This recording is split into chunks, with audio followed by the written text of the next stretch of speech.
Bonjour, mon nom est François Parlant et voici la troisième et dernière étape de notre parcours découverte de Visual Studio Team Services, l'outil de collaboration et de gestion des tâches en mode agile de Microsoft. La dernière fois, nous avions découvert le tableau de bord, puis nous avions été un petit peu plus loin dans l'outil de gestion des tâches.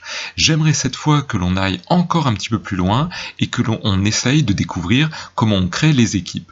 Alors pour ce faire, on clique sur la petite roue d'entrée et on arrive directement dans l'administration avec les différentes équipes qui ont été créées. Pour ajouter une nouvelle équipe, vous cliquez Nouvelle équipe ici et vous mettez par exemple les amis comme étant une équipe à part entière, puisque je pense que ça va être les gens qui vont vous aider durant le déménagement. Comme vous le voyez, il y a une équipe principale qui gère le projet. Pour l'instant, elle porte le nom du projet lui-même et c'est vous qui êtes souvent le grand architecte de cette aventure. Imaginons que l'on ait besoin de créer au sein des équipes. Ici, je vais aller dans le détail dans Artisan.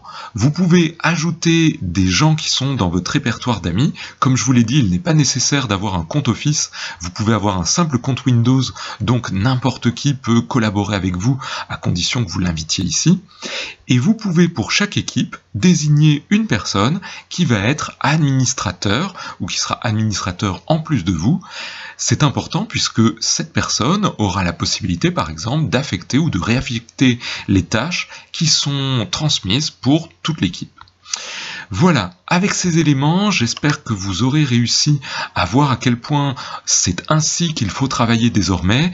Les mails, c'est bien, mais c'est une étape complètement inutile, puisque vous vous mettez d'accord sur un certain nombre de choses à faire, et vous pouvez gérer si les choses sont faites, ne sont pas faites, et les problèmes posés, sans avoir à échanger un mail, en donnant le plan, en attendant un mail de retour pour savoir si c'est fait, etc.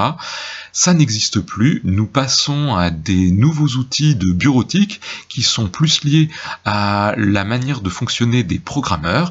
J'espère qu'avec ceci, vous allez pouvoir évoluer et surtout, souvenez-vous, formez-vous.